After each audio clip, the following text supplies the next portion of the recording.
Esta é uma leitura sem fins lucrativos, apenas para edificação dos grupos de discipulado da Igreja Batista Pedra Viva. Leitura do livro do pastor Enéas Tonini. Livro Batismo no Espírito Santo. Estou lendo a edição da editora Bom Pastor, de 1998. É uma edição revisada. Capítulo 1. A Grande Bênção. Em 1946, escrevi um livrinho, editado pela Casa Publicadora Batista, intitulado O Espírito Santo. Nada daquele livro foi incorporado neste modesto estudo, inteiramente novo. Minha exposição neste livro é franca, sincera e livre de quaisquer preconceitos. Receio perigoso. Há não somente entre os crentes simples das diversas denominações, mas também entre pastores, até em alguns de nossos abalizados mestres, um receio perigoso a respeito da doutrina do Espírito Santo, principalmente em alguns dos que seus aspectos de maior relevo, de maior importância. Quando se fala, por exemplo, em batismo no Espírito Santo, muitos de nossos irmãos tremem, agitam-se, perturbam-se, pela simples razão de que os irmãos pentecostais vivem a falar neste aspecto da doutrina bíblica. Ora, nós não devemos temer nada do que se acha na Bíblia. É nosso dever estudar o que nela está, pois no dizer de São Paulo, em Romanos 15:4, tudo que dantes foi escrito para o nosso ensino foi escrito para que, pela paciência e consolação das Escrituras, tenhamos esperança. Entregar aos irmãos pentecostais simplesmente pelo medo o importante assunto da Bíblia, como seja o batismo no Espírito Santo, parece-me incongruente e muito prejudicial. Como todos sabem, sou batista. Nasci numa igreja batista. Continuo batista. E por ser batista, sou livre. Sou coerente, sou sincero, ponho em prática as regras da hermenêutica, procuro interpretar a Bíblia cientificamente, não tenho receio de nenhum texto das Escrituras. Aceito a Bíblia de capa a capa. Não posso, porém, concordar com muitos de meus colegas de ministério que procuram obscurecer o batismo no Espírito Santo, como vem apresentando na Bíblia. Reconheçamos, portanto, que o batismo no Espírito Santo é uma doutrina bíblica de grande valor, de máxima importância. Vamos negá-la simplesmente porque alguns a aceitam, pregam e procuram praticá-la? Nesta linha de atitude, negaríamos a Trindade. Porque os católicos romanos a aceitam, negaríamos a Deus? Porque os espíritas creem nele? E assim iríamos para o máximo do absurdo? Afirmando que o batismo no Espírito Santo é uma doutrina bíblica, estaremos somente aceitando o que na Bíblia está escrito, com clareza e precisão e com muita repetição. E, se está na Bíblia, não podemos negá-la. Devemos antes estudá-la e, com muito carinho, com meticulosidade, com sinceridade, com o propósito de obedecermos a toda a palavra de Deus. É dever de todo servo do Senhor, como fez Paulo aos Efésios. Atos 20, 27. Anunciar todo o conselho de Deus aos nossos rebanhos, a fim de termos consciência limpa diante do Senhor e de fidelidade àqueles que nos são confiados. Além disso, devemos prevenir nossas ovelhas, resguardando-as das garras de lobos vorazes que vêm ao nosso rebanho com vestes de ovelhas, isto é, com aparência de piedade, com doutrinas novas, e com isso atraem nosso povo para o erro, para o abismo.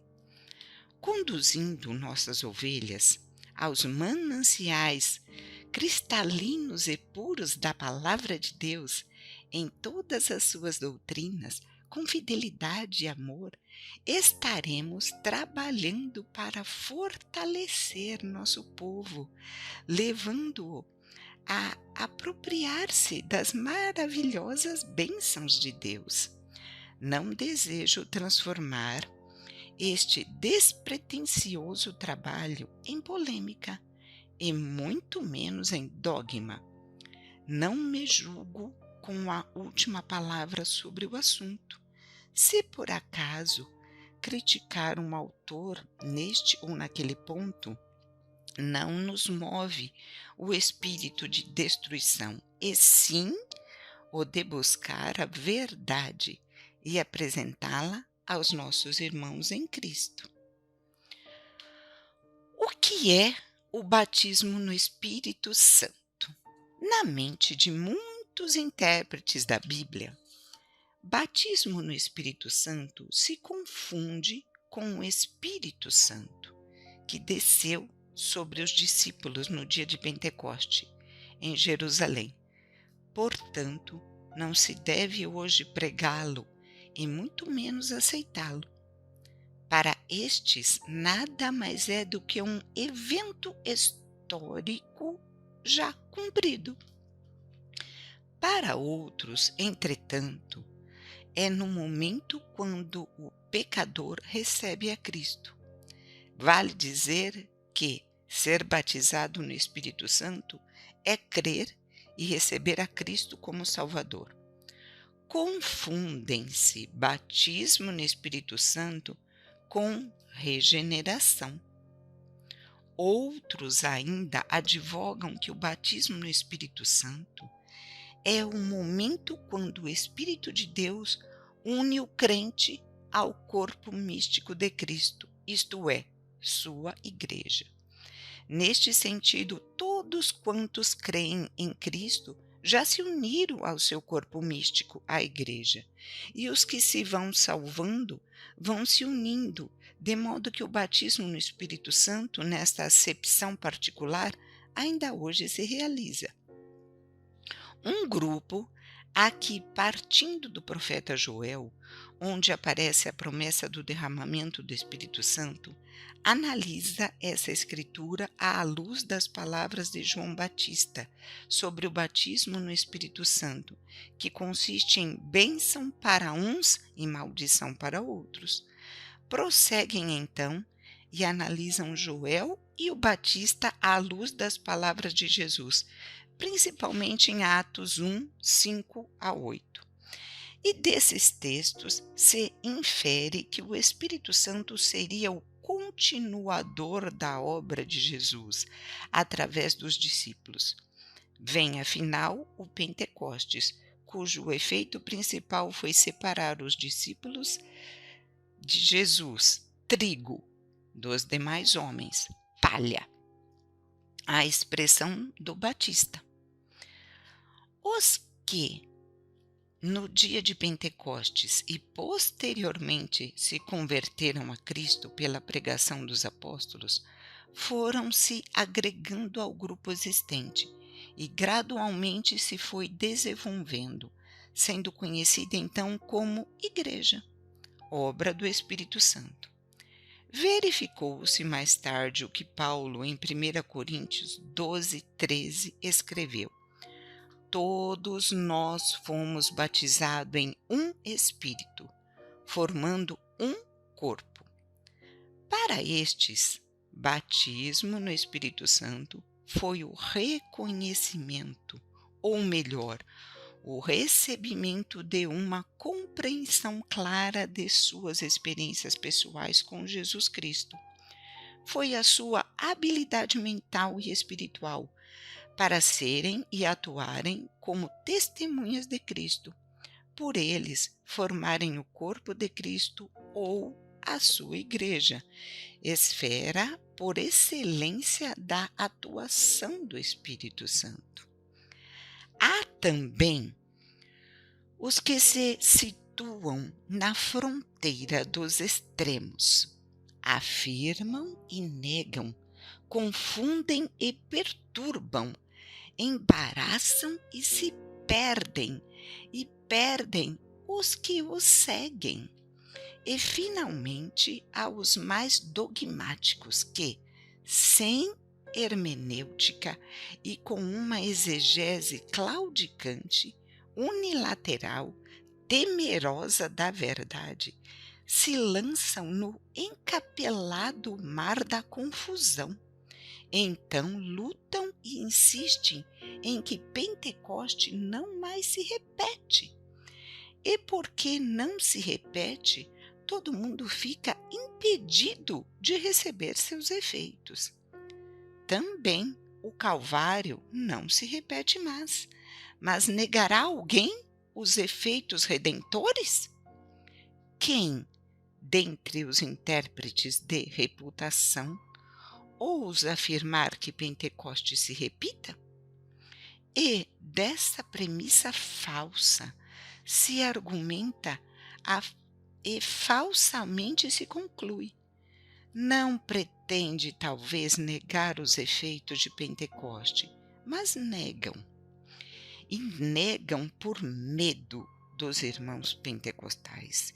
E negam para prejuízo da vida espiritual do nosso povo. E negam em favor da ignorância da doutrina do Espírito Santo entre o povo escolhido do Senhor. E negam para fortalecer a posição de seitas exageradas. E negam para facilitar o trabalho proselitista entre as ovelhas do nosso pasto. E negam, finalmente, para reforçar as hostes infernais que trabalham para retardar a marcha do reino de Deus, escoradas em preconceitos de um comodismo de outros. Todas estas exposições são maravilhosamente engendradas, são bem feitas por autores competentes, mas são mesquinhas, inexatas, perigosas, iluminam quando muito um aspecto do problema, mas 7 ou 8 que examinei, nenhuma focaliza a doutrina toda. E por que esta parcialidade? Não devemos antes examinar e expor toda a verdade?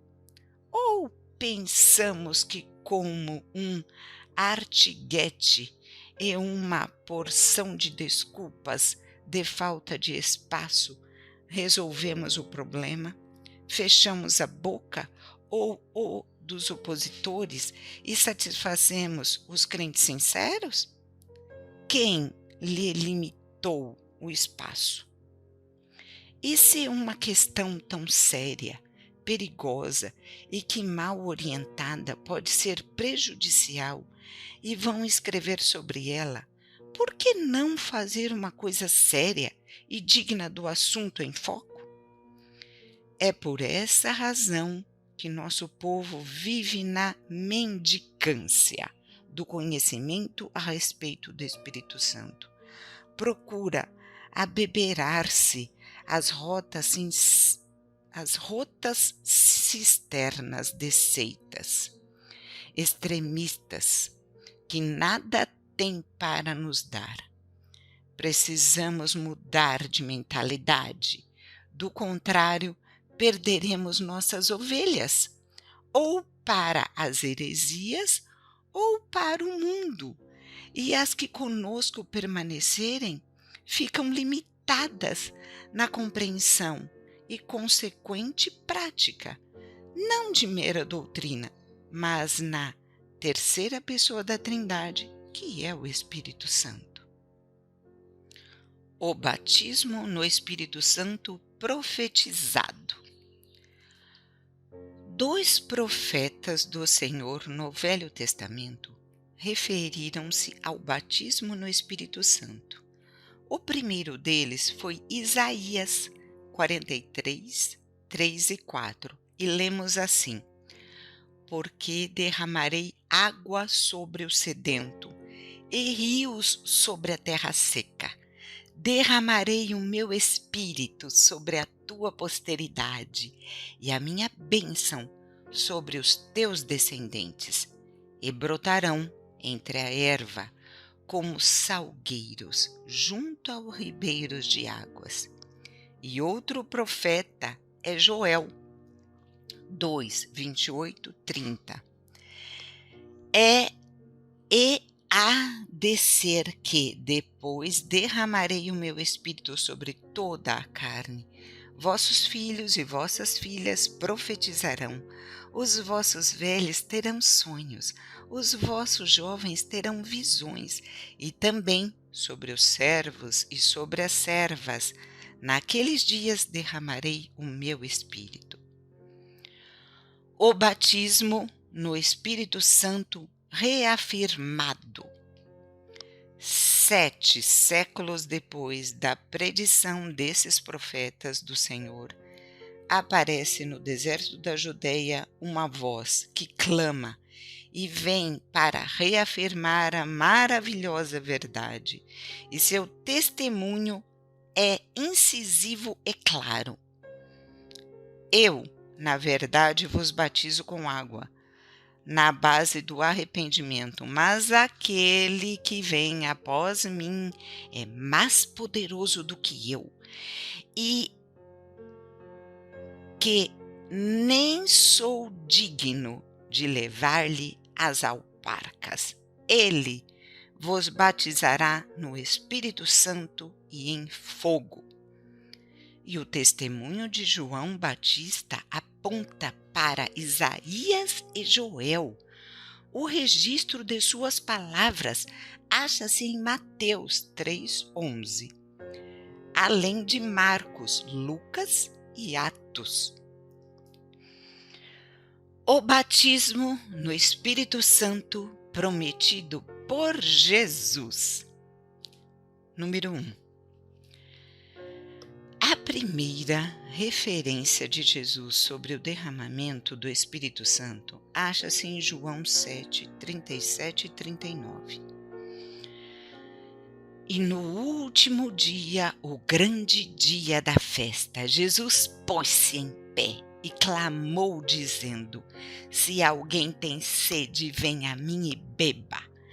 Quem crê em mim, como diz a Escritura, rios d'água viva correrão do seu ventre. E isso disse ele do Espírito Santo que havia de receber os que nele crescem, porque o Espírito Santo ainda não fora dado, por ainda Jesus não ter sido glorificado. A Escritura no texto indicado é Isaías 43, 3.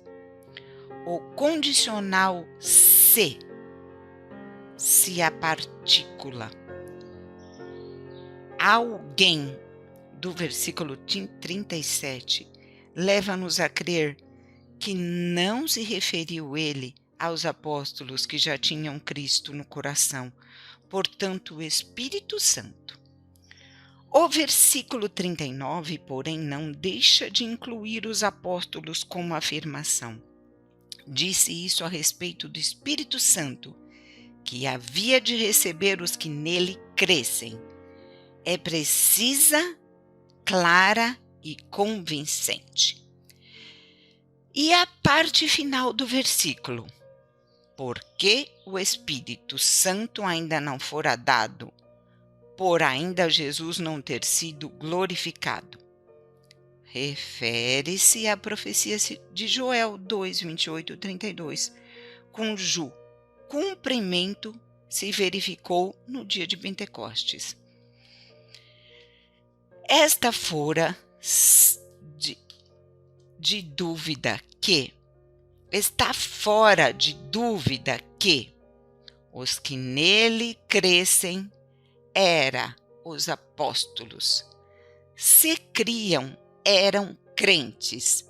Se crentes, tinham o Espírito. Como harmonizar então isso com o que segue? Porque o Espírito Santo ainda não fora dado? Será uma simples explicação de verbos gregos em seus tempos e modos? Não. Exige apenas uma interpretação da Escritura científica correta. Então nos revelará que se refere ao Pentecostes. E disso não há dúvida, pois se declara taxativamente: por ainda Jesus não ter sido glorificado.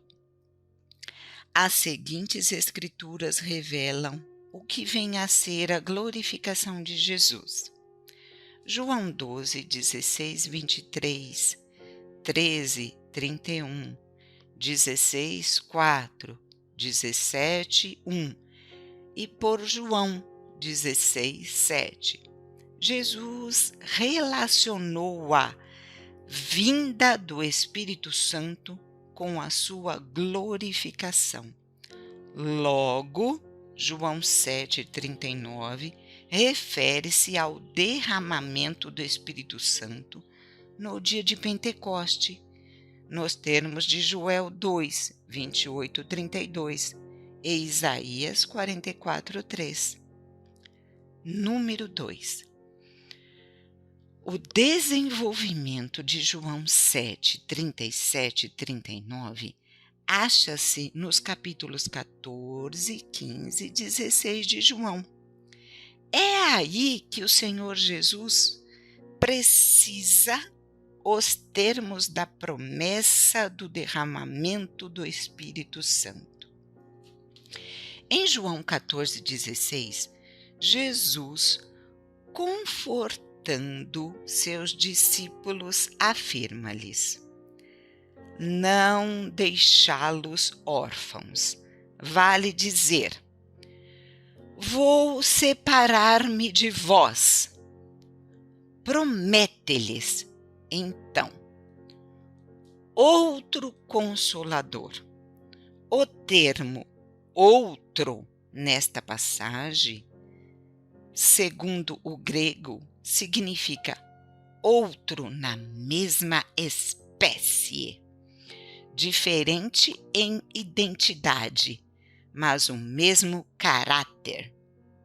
Rogaria ao Pai, e o Pai lhe enviaria outro Paráclitos. A tradução mais exata é confortador, consolador, em algumas versões, né? Essa palavra consolador, eu que estou falando, não está no livro. O Espírito Santo, no livro de Atos, diz, também no termo confortador, há uma significação imprecisa no original. Significa literalmente alguém que é chamado ao lado, Paráclitos, de uma pessoa e veio a ter o significado resultante de alguém que vem para ajudar em tempo de provação ou de grande necessidade, em tempo de apertura e tristeza. o Espírito Santo vem para o lado, para tornar Jesus real em nossa experiência e para nos pilotar com segurança através da tempestade. O Senhor Jesus afirma que o Espírito Santo ficará para sempre com o crente.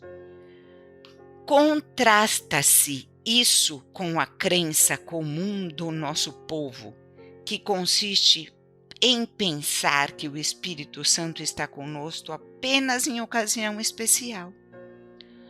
Outro o esperam em demonstrações espetaculares após campanhas de orações. Jesus, entretanto, disse que ele estaria conosco para sempre. Ele está realmente presente no verdadeiro crente, desde o momento de sua regeneração até a eternidade.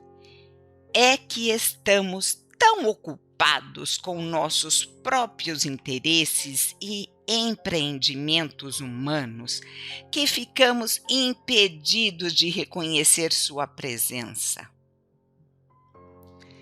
E Jesus revela claramente a seus discípulos que haverá uma mudança de liderança.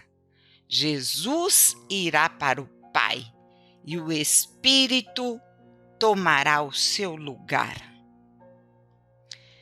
Essa frase agora estava entre parênteses. Foi falado por um autor, Dana, página 98.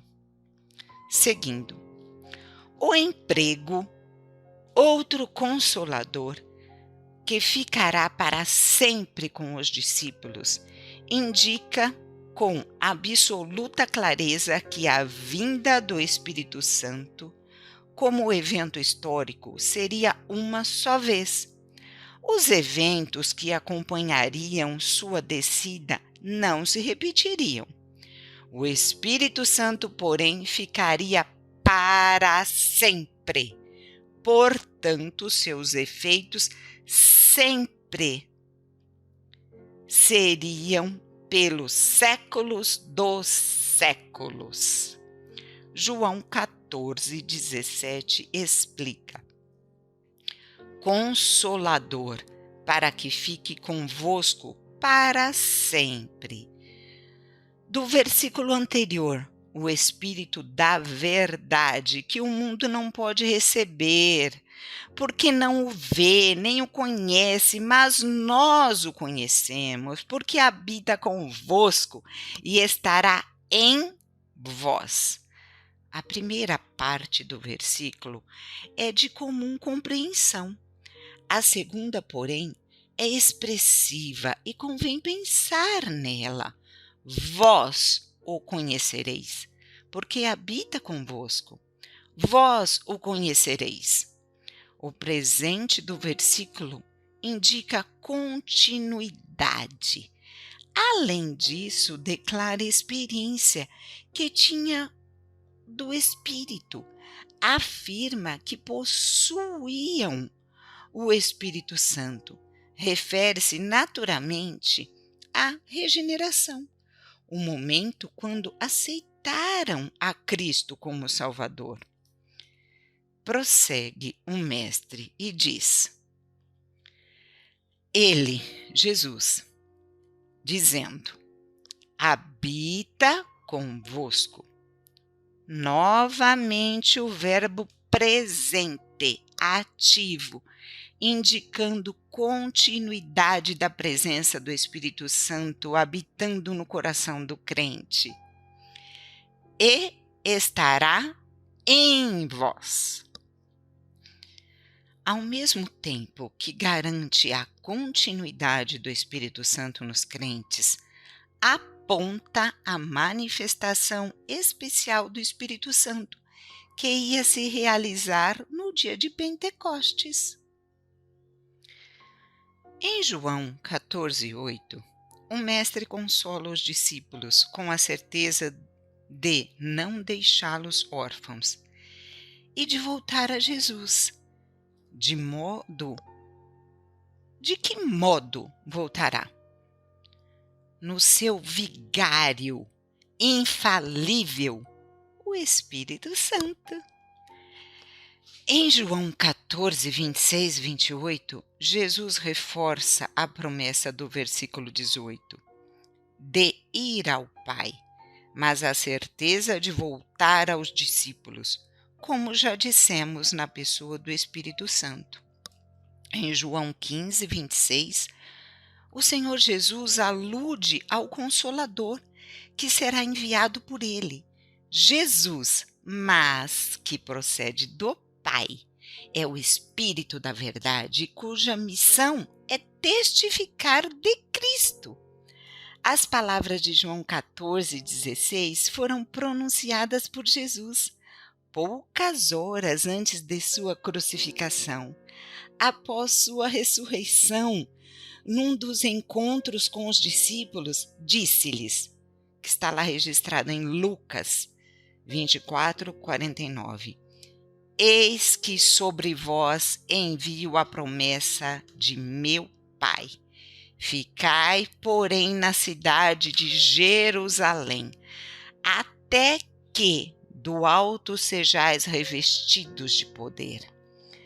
A aludida promessa do Pai foi feita em João 14, 26. Último encontro, número 4. O último encontro de Jesus com seus discípulos. O grupo compõe-se de 120 pessoas, que está lá em Atos 1,15. Estão reunidos no Monte das Oliveiras, Atos 1,12. Jesus reitera a ordem de Lucas 24, 49, de não se ausentarem eles de Jerusalém, que está lá em Atos 1,4. A razão da permanência é sempre esperar a promessa do Pai, que disse ele, de mim ouvistes, Atos 1,4. E a promessa consistia em serem os discípulos batizados no Espírito Santo, dentro de poucos dias, Atos 1,5.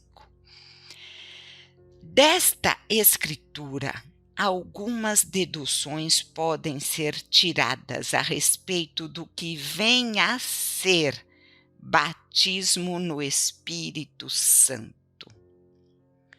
Não é receber o Espírito Santo para a regeneração, porque os discípulos eram crentes e, como tal, tinham o Espírito Santo.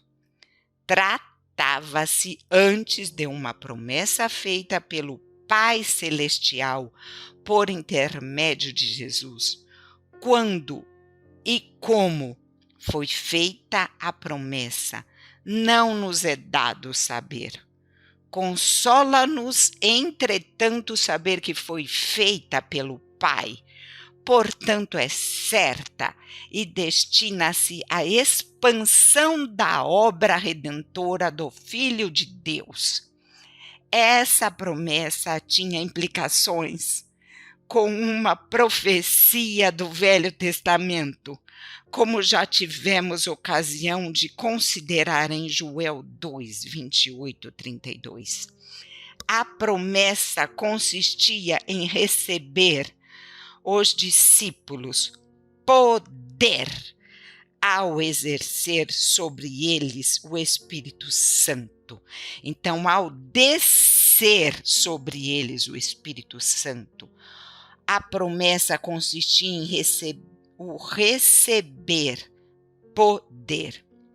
Como se pode constatar, mais uma vez, da exposição de Jesus em derradeiras horas de sua presença corpórea com os discípulos, trata-se da promessa da efusão do Espírito Santo. Esse revestimento especial do Espírito Santo tinha uma finalidade suprema, alinhada pelo próprio Mestre: testificar de Jesus em Jerusalém, Judeia, Samaria e até os confins da terra. O testemunho seria feito. A causa, porém, o Espírito Santo, isso vale dizer que enquanto houver no mundo um discípulo de Jesus, esse deve testificar do Filho de Deus, e para dar testemunho do poder redentor do Mestre, precisa do Espírito Santo. Logo, os efeitos do Pentecostes seriam eternos. E com essas palavras, Jesus ascendeu aos céus, foi recebido em cima pelo Pai, e os olhos dos discípulos não o viram mais. E o texto de Atos 1:11 é bastante claro ao afirmar que Jesus foi recebido no céu. Isso equivale a ter sido o sacrifício de Jesus aceito pelo Pai. Seria essa uma condição para o cumprimento da promessa feita pelo Pai. O batismo no Espírito Santo esperado. Os discípulos observaram rigorosamente a ordem de Jesus, com todas as instruções para o cumprimento da promessa do Pai. Permaneceram na cidade de Jerusalém. Nada os desvia dessa linha de conduta. A maioria dos apóstolos eram da Galileia. Ninguém, porém, se lembrou de dar um passeio por lá e visitar a família, a pregar o Evangelho. Havia milhares de almas em Jerusalém que não conheciam a Cristo como Salvador. A esses corações se deveriam pregar o Evangelho. Afinal de contas, seria essa uma necessidade premente e um trabalho, aliás, ordenado por Jesus, nas derradeiras palavras que dirigiu aos discípulos, quando com eles estavam no Monte Olival. Mas nenhum dos 120 se atreveu a fazê-lo, pois estava claro da ordem de Jesus, que para o tal trabalho precisariam de poder, e poder só viria sobre eles ao descer o Espírito Santo. Essa capacidade viria na fiel observância da ordem de Jesus. O grupo estava organizado, como se pode verificar em Atos 1, 13 e 14, na distribuição dos nomes dos apóstolos. Nota-se também o espírito de submissão do grupo, ao verem Jesus que desapareceu no azul do firmamento da Palestina. Dirigiram-se ao cenáculo, onde assim os apóstolos, a submissão à vontade soberana de Jesus, constituiu uma condição para que promessa do Pai fosse cumprida, e constitui hoje condição sine qua non para que o Espírito Santo que habita no crente o possua, de modo a ser cheio dele, para grandes realizações no reino do Senhor. E mais, todos estes, Atos 1:4, perseveraram unamemente em oração. Não havia discrepância entre eles. Eram do mesmo sentir, olhando para os mesmos objetivos, contemplando as mesmas realidades, esperando a mesma promessa, servindo ao mesmo Senhor e preparando-se para o mesmo trabalho, qual seja o de testificar de Jesus em toda parte. O batismo no Espírito Santo cumprido. Número 1. De acordo com a promessa de Jesus, o fato glorioso ocorreu no dia de Pentecostes. Atos 2:1. Dia quando os judeus ofereciam ao Senhor as primícias de suas produções agrícolas. O vocabulário Pentecostes é formado de duas palavras gregas e significam festa do 50º dia, por ocorrer 50 dias após a festa da Páscoa. Número 2. As condições do cumprimento. Estavam todos em Jerusalém, conforme a ordem expressa do mestre. Atos 1:4, Lucas 24:49. Todos reunidos no mesmo lugar. Atos 2:1. Todos perseveravam unanimemente em oração. Atos 1:14. Todos perseveravam a gloriosa descida do Espírito Santo do Senhor. A descida do Espírito é o número 3. Desculpa, eu não falei as condições para o cumprimento, que eu falei agora há pouco, é o número 2. O número 3 é a descida do Espírito Santo. Uma multidão de milhares de pessoas em Jerusalém se comprimia, participando da grande festa.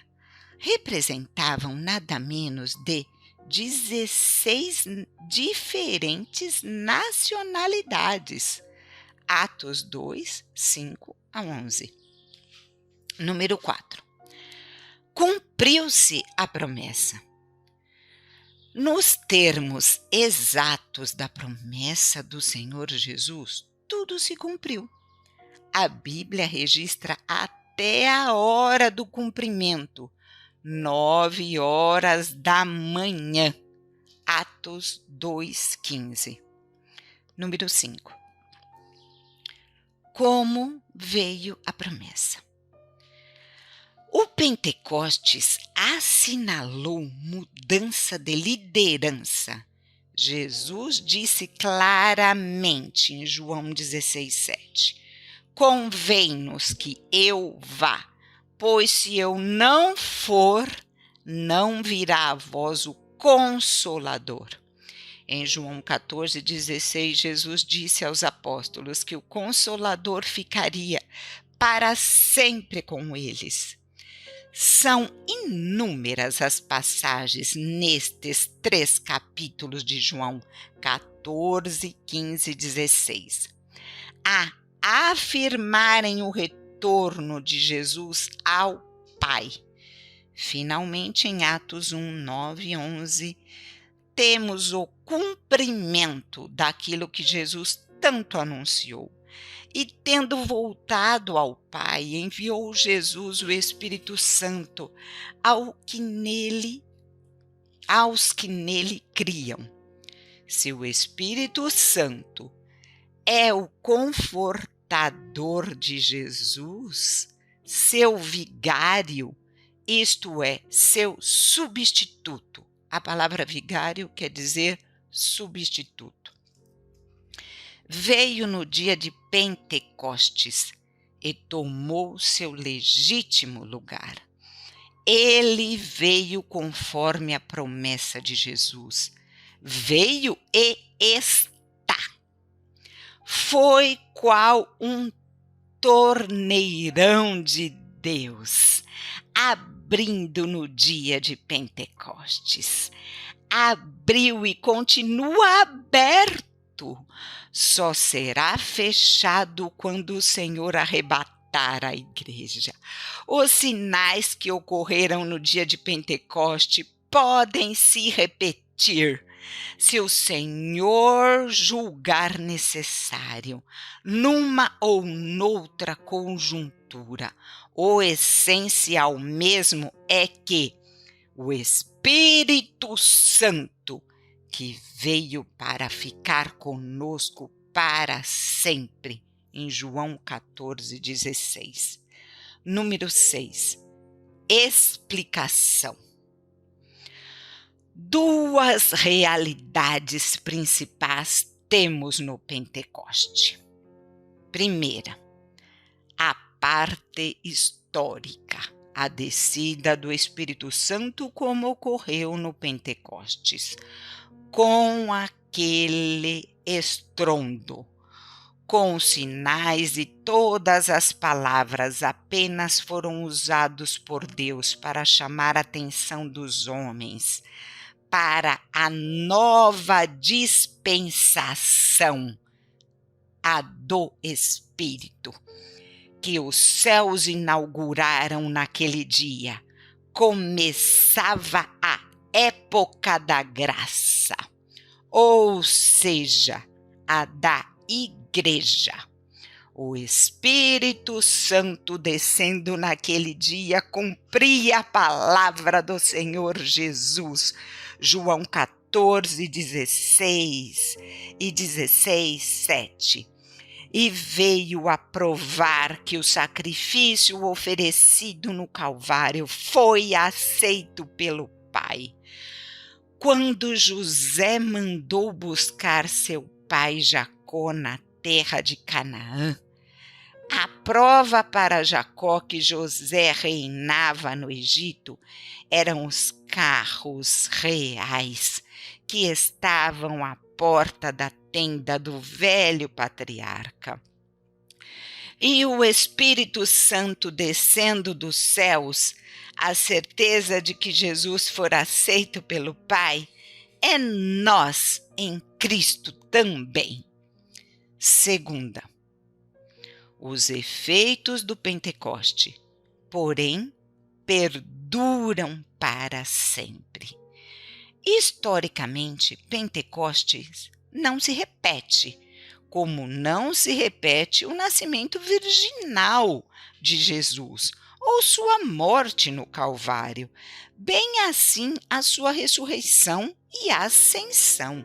Estes fatos principais do cristianismo, incluindo Pentecostes, ocorreram num determinado lugar da terra e num tempo preparado por Deus, e nunca mais se repetiram e jamais se repetirão. Os efeitos, porém, dessas realidades durarão para sempre. Alinharemos alguns efeitos do Pentecostes. Os 120 discípulos de Atos 1,15 foram batizados no Espírito Santo no Pentecostes, Atos 2,4. O batismo no Espírito Santo veio para os discípulos de Cristo e não para os incrédulos. Sabemos que esses discípulos eram crentes. E se eram crentes, segue-se que tinham o Espírito. Tinham o Espírito e receberam o Espírito. E como pode ser isso? São as duas etapas da vida cristã: possuir o Espírito e estar cheio do Espírito. O batismo no Espírito que os 120 receberam no Pentecoste foi uma bênção distinta do novo nascimento ou regeneração, porque já tinham nascido de novo, portanto, eram regenerados. Essa bênção do batismo no Espírito transformou os discípulos covardes e negadores em fiéis testemunhas do Senhor crucificado.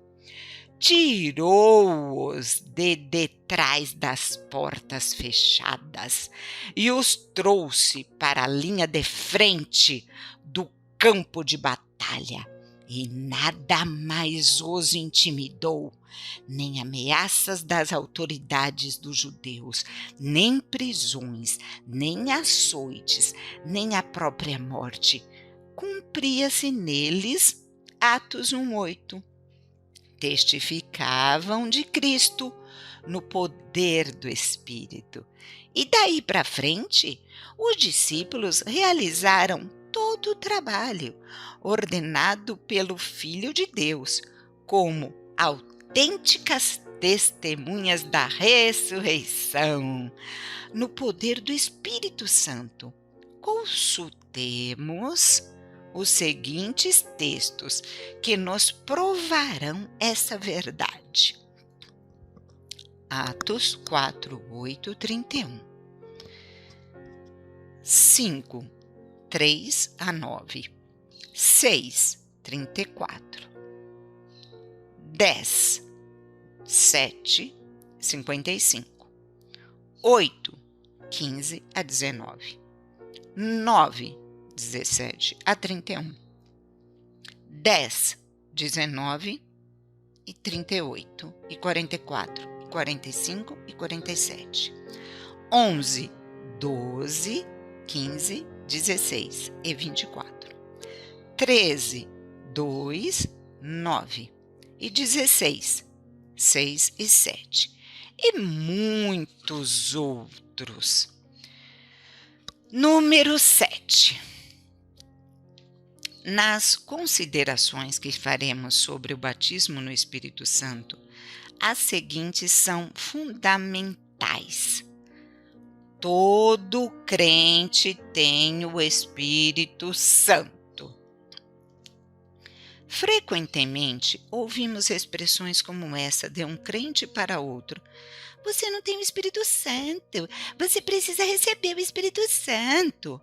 O que na realidade tais pessoas querem dizer é que o crente precisa ser batizado no Espírito Santo, ser cheio do Espírito Santo. Por Romanos 8:9, se alguém não tem o Espírito de Cristo, esse tal não é dele. Ficamos sabendo que todo crente tem o Espírito Santo. Ainda mais, 1 Coríntios 3,16. Não sabeis vós que sois o templo de Deus e que o Espírito de Deus habita em vós? O verbo habitar está no presente e indica ação continuada, mais de que da habitação do Espírito Santo no coração daquele que nasceu de novo, daquele que foi purificado no sangue do Cordeiro Imaculado. Então, pelo habita de 1 Coríntios 3,16, podemos entender: o Espírito de Deus habita continua habitando e sempre habitará no coração do crente. Não há crente que não tenha o Espírito Santo. E se não tem o Espírito Santo, não é crente. Em lugar de pedir o Espírito Santo, precisa pedir a salvação, mesmo porque é o Espírito que opera no seu coração a obra salvadora que Jesus consumou no Calvário. Por João 16, 8-11, sabemos que o Espírito Santo quem convence o homem do pecado, da justiça e do juízo.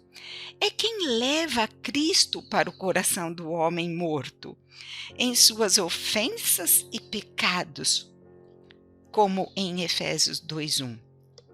O Espírito Santo é quem tem a iniciativa toda de apresentar Cristo ao pecador perdido. O crente, isto é, aquele que tem Cristo no coração, pode, de 6 maneiras diferentes, impedir a obra do Espírito Santo no seu coração. Primeiro, resistir ao Espírito Santo. Ele resiste ao Espírito Santo no coração, que está lá em Atos 7, 51. Atos 7, 51. Impedimento. O segundo impedimento, entristecer o Espírito Santo, que está lá em Efésios 4, 30 e o 3. Tentar o Espírito, que está lá em Hebreus 3, 9. E a quarta, apagar o Espírito Santo, que está lá em 1 Tessalonicenses 5,19. E o quinto impedimento, desprezar o Espírito, que está lá em Hebreus 10. O sexto impedimento, limitar o Espírito Santo, que está lá no Salmo 78, 40, 41. É o pecado que impede a obra do Espírito no coração do regenerado. E o pecado não é somente como muitos pensam, matar, roubar, adulterar. As raposinhas são as que maiores prejuízos causam às vinhas. Assim também os pecadinhos.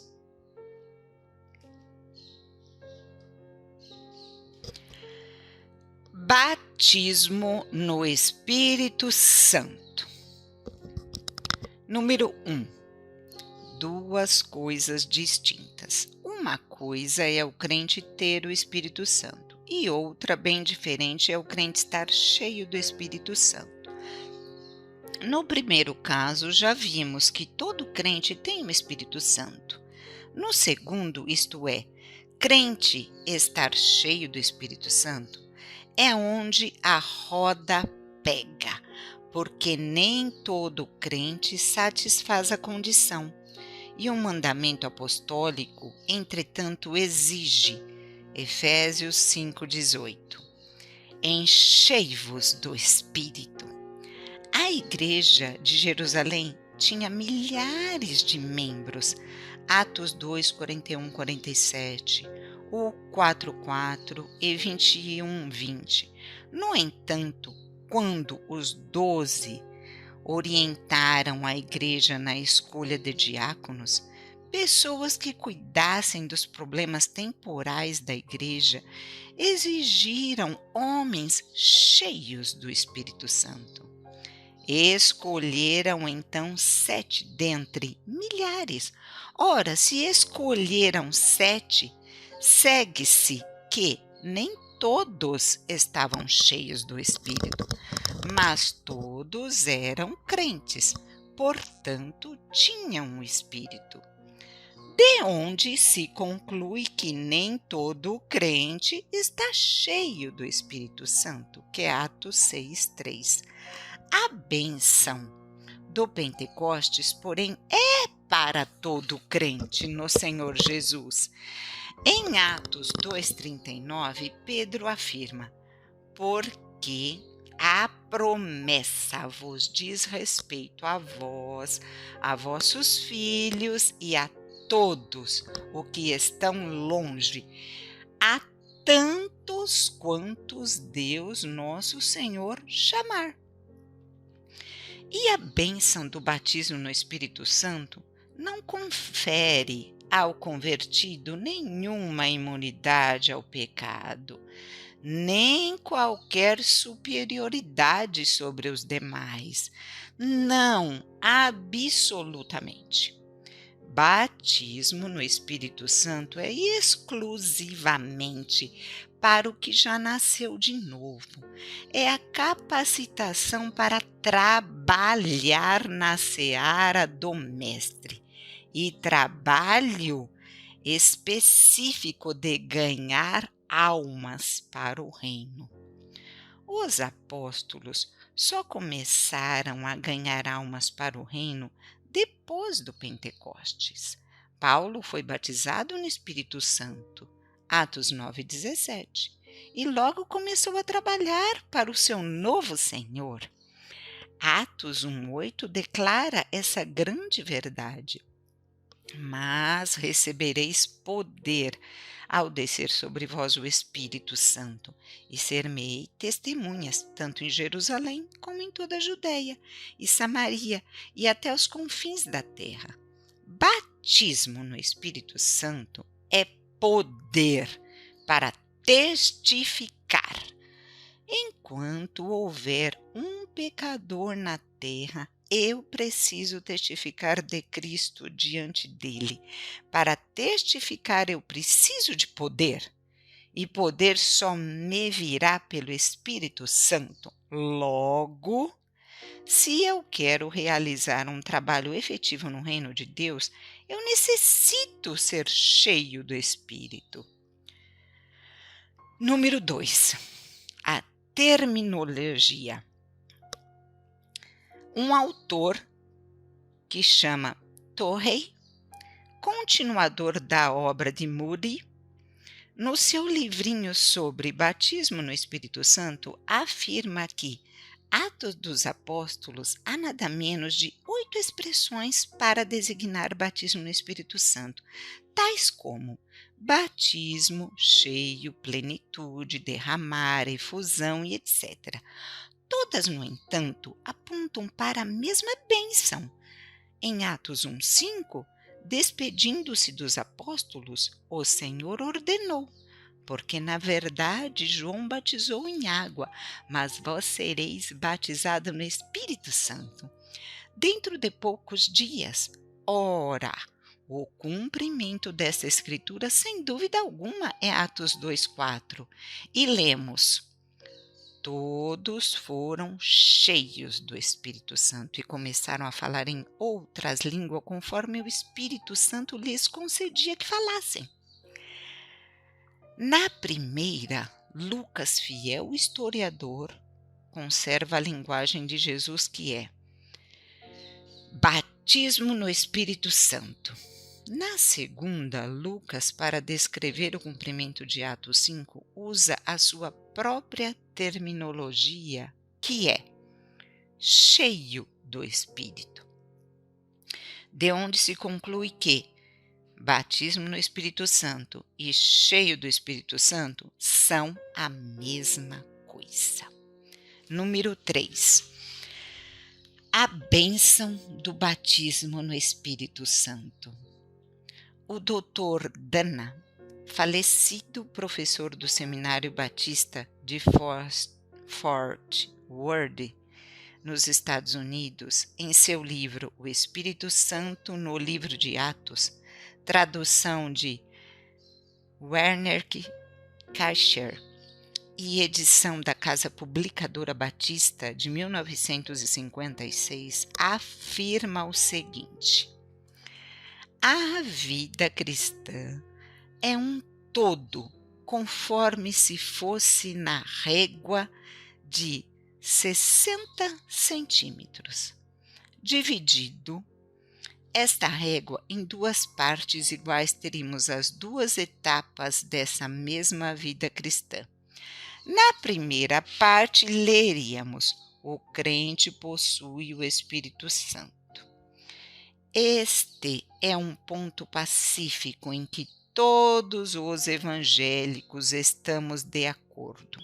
Na segunda parte, lemos: O Espírito Santo possui o crente. Aqui está o X do problema e o ponto controvertido. Mas o Dr. Dana prossegue. São duas etapas da mesma vida cristã. Na primeira, o pecador recebe a habitação do Espírito no seu coração e passa, portanto, a possuir o Espírito. Na segunda, porém, é o inverso. É o Espírito que deve possuir o crente. Na primeira, é conversão. Na segunda, é batismo no Espírito Santo. Vamos aos exemplos. Os apóstolos de Jesus. Executando Judas Iscariotes, que não era convertido, perguntamos: os apóstolos de Jesus eram crentes ou não? Eram. Tinham os seus nomes escritos no livro da vida do Cordeiro, em Lucas 10, 20. Tinham experiência da salvação. Eram crentes, logo tinham o Espírito Santo. Porque não há crente que não tenha o Espírito. Está lá em Romanos 8, 9. E como entender então que no dia de Pentecoste receberam o Espírito Santo? A resposta só leva a duas etapas na vida cristã. A primeira, possuíram o Espírito Santo. E na segunda, o Espírito Santo os possuiu. Foram, portanto, batizados no Espírito Santo, cheios do Espírito, para o glorioso trabalho de conquista de almas. Os samaritanos, em Atos 8, 4 a 25, descreve o diácono Felipe anunciando o Evangelho de Cristo aos hostis samaritanos. O Evangelho foi pregado aos samaritanos no poder do Espírito, com sinais e maravilhas. Atos 8, 6. Demônios eram expulsos, paralíticos e coxos foram curados. Atos 8, 7. O feiticeiro Simão foi desmascarado. Atos 8, 9 e 10. Filipe pregou o evangelho do reino de Deus. O povo se converteu a Jesus. Filipe os batizou em água. Ora, se Filipe os batizou em água, segue-se que eram convertidos, porque só quando nos enganam é que batizamos incrédulos. Se os samaritanos eram crentes, tinham o Espírito Santo. E se tinham o Espírito Santo, como é que cada um deles recebeu o Espírito Santo pela imposição das mãos de Pedro e João? Em Atos 8, 14 ao 17? Confusão na palavra de Deus? Não, absolutamente. São as duas etapas. Na primeira, a conversão, e na segunda, o batismo no Espírito Santo. O apóstolo Paulo, Atos 9, descreve o encontro de Paulo com Jesus em plena estrada de Damasco. Paulo beijou o pó daquela estrada e Cristo entrou no seu coração e transformou completamente a sua vida. Paulo se converteu ou não nesse tempo? Se o que se passou com o feroz perseguidor não foi conversão, então o Novo Testamento está desesperadamente confuso, exclama o Dr. Dana. Portanto, foi conversão. Se foi conversão, Paulo passou a possuir o Espírito Santo. E se tinha o Espírito Santo, como ficou cheio do Espírito Santo 3 dias após a sua conversão, em Atos 9:17? Pela imposição das mãos de Ananias? O Novo Testamento está errado, porventura? Não. Temos as duas etapas. Na primeira, a conversão, quando Paulo passou a possuir o Espírito Santo. E na segunda, o batismo no Espírito Santo, ocasião quando o Espírito Santo possuiu a Paulo. Cornélio e sua família. O capítulo 10 de Atos registra a conversão de Cornélio e seus familiares por instrumentalidade de Pedro. Cornélio se converteu a Cristo, portanto passou a possuir o Espírito Santo. Antes que fosse batizado em água, o foi no Espírito Santo, verificando-se na sua casa um verdadeiro Pentecostes. Temos também nessa experiência as duas etapas da vida cristã: a conversão e o batismo no Espírito Santo. Os 12 de Éfeso. Quando Paulo chegou a Éfeso, capital da Ásia Menor, para estabelecer um trabalho de Jesus, em Atos 19, deparou-se com 12 varões que seriam hoje bons membros de igreja, com uma pergunta. Paulo descobriu que não tinham nascido de novo. Diante disso, Paulo os evangelizou, batizou-os em água. Após o batismo em água, Paulo impôs-lhes as mãos e veio sobre eles o Espírito Santo e falavam línguas e profetizavam. Quando os 12 foram batizados em água por Paulo, eram nascidos de novo ou não? Lógico que eram. Logo tinham o Espírito Santo. E se tinham o Espírito Santo, como o receberam posteriormente? Confusão? Não. Antes, as duas etapas novamente. Na primeira, conversão. Eles possuíram o Espírito Santo. E na segunda, o batismo no Espírito Santo. O Espírito Santo os possuiu. E esse é o caminho do Novo Testamento. Teriam as coisas mudado hoje? Em que o Novo Testamento ou em nós? Em que mudou? Em nós ou no Novo Testamento? Fora da Bíblia.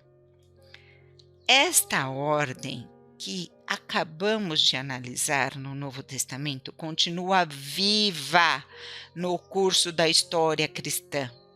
Jonathan Edwards, o famoso pregador do sermão, o pecador nas mãos de um Deus irado, e David Brainerd, que seria seu genro, caminharam as duas etapas da conversão e batismo no Espírito Santo.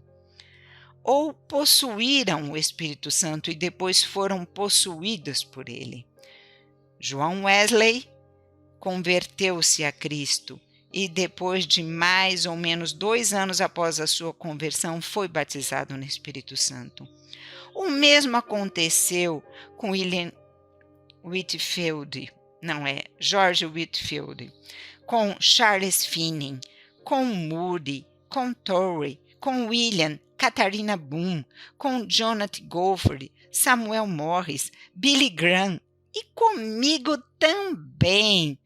Para mais informações de homens e mulheres que foram poderosamente batizados no Espírito Santo depois do que vieram a realizar gigantescos trabalhos no reino de Deus, leia meus livros Vidas Poderosas e O Preço da Grande Bênção, e o famoso livrinho de Billy Graham, intitulado A Plenitude do Espírito e Como Obtê-la.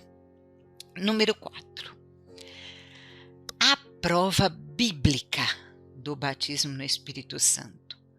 Quanto ao batismo do Espírito Santo, os evangélicos se dividem em dois grupos. Um afirma que o batismo no Espírito Santo se recebe no ato da salvação. Assim sendo, todo que nasceu de novo já está batizado no Espírito Santo. E outro advoga que salvação é uma experiência e batismo no Espírito Santo é outra, bem diferente. Uma coisa é a pessoa estar salva, outra é estar cheia do Espírito Santo. Na salvação, o crente passa a possuir o Espírito, enquanto no batismo, o Espírito passa a possuir o crente. Quem estará certo com a razão? O Novo Testamento apresenta dois estágios distintos da vida cristã. Um se chama conversão e o outro batismo no Espírito Santo. O primeiro expresso em João 1,12, pelo verbo receber, em grego, lambano. E aqui é receber a Cristo como Salvador, como absoluta voluntariedade, tanto que o referido texto contrasta. Veio para o que era seu, e os seus não o receberam, o versículo 11. Mas a todos quantos o receberam, versículo 12. No primeiro texto, são os que rejeitaram a Cristo, e no segundo, os que os receberam. Ninguém recebe a Cristo por imposição ou constrangimento. O segundo estágio da vida cristã está registrado em Gálatas 3:2. E Paulo pergunta: só quisera saber isto de vós, recebestes o Espírito pelas obras da lei ou pela pregação da fé? O verbo é o mesmo que está lá de João 1,12, recebestes, que em grego é lambano. Em João, receber a salvação. Em Gálatas, receber o Espírito Santo. O pecador recebe a Cristo voluntariamente e o batismo no Espírito Santo deve ser da mesma maneira. Se nós afirmarmos que o batismo no Espírito Santo é recebido no ato da salvação, estamos sem dúvida alguma impondo ao crente uma bênção que deve receber voluntariamente. Se desdobramos, porém, a bênção, teremos então os dois estágios, conversão e batismo no Espírito Santo, duas realidades distintas e cada uma delas recebida voluntariamente pelo pecador. Logo, novo nascimento é uma coisa e batismo no Espírito Santo outra, completamente diferente. Ninguém pode receber a Cristo por imposição, e nem o batismo no Espírito Santo. Número 5. Pentecostes se repete?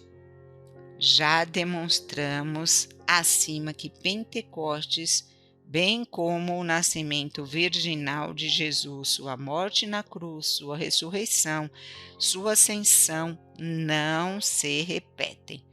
Todavia, seus efeitos perduram para sempre. A escola que combate o batismo no Espírito Santo como bênção distinta do novo nascimento faz questão cerrada de que Pentecoste não se repita.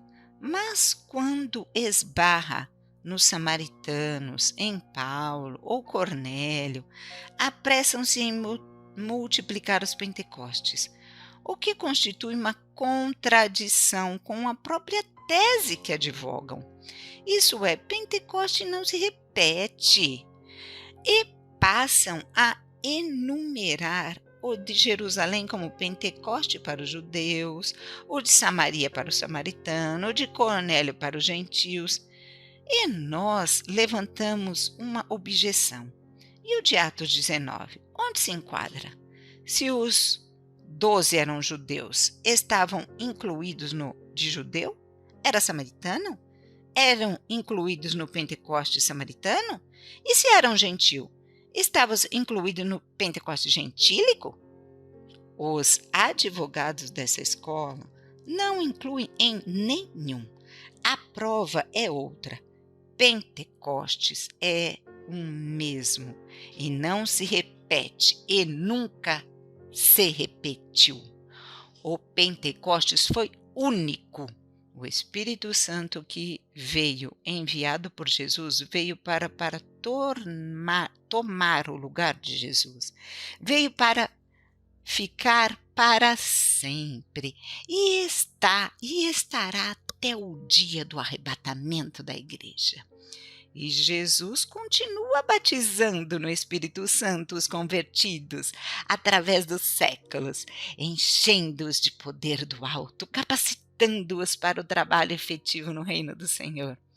E o caminho a seguir hoje? Que caminho a seguir? Terá de ser inevitavelmente o mesmo que o do passado seguiram, para termos o mesmo poder, o mesmo ardor pelas almas perdidas e a mesma unção do Espírito para as grandes empresas do reino do Senhor. Logo, é possível hoje o crente ser batizado no Espírito Santo. Tomemos como ponto de partida a nossa vida, confrontando-a com a dos discípulos do primeiro século. Número 1. Os discípulos eram crentes, logo tinham o Espírito Santo. Nós somos crentes, portanto temos o Espírito Santo. Nisso somos iguais, pois nos achamos num campo comum. Número 2. Os discípulos viram o Espírito Santo descendo como línguas repartidas de fogo, ouviram-lhe o ruído e etc. Como de todos os atos da vida terrena de Jesus, foram testemunhas oculares e auriculares, também o foram da descida do Espírito Santo ocorrida no dia de Pentecoste na cidade de Jerusalém, conforme as declarações de Jesus, baseadas na promessa do Pai. Como nessa ocasião o Espírito Santo descia para tomar na terra lugar de Cristo, os fenômenos que acompanharam sua descida não precisam de repetição. O Espírito Santo ocupou naquele dia seu legítimo lugar, está na terra como vigário de Cristo. Nós, porém, não vimos Jesus em carne, não o vimos crucificado, não contemplamos na glória da ressurreição e nem acompanhamos na ascensão. Disso não precisamos para nele crermos e para gozarmos os efeitos dessas realidades. Também não somos testemunhas oculares e auriculares do Pentecoste, como foram os discípulos. Nesse ponto, estamos em campos diferentes. Número 3. A partir do Pentecoste, os discípulos realizaram o seu grande trabalho de testificar de Jesus em Jerusalém, toda a Judeia, Samaria e até os confins da terra, no poder que sobre eles veio no dia de Pentecostes. E o livro de Atos descreve as diferentes fases da manifestação desse poder, com a expressão cheios do Espírito Santo. Nós também podemos gozar dos mesmos benefícios hoje, se tão somente fizermos o que os discípulos fizeram, isto é, obedecermos a Deus, como se declara em Atos 5:32.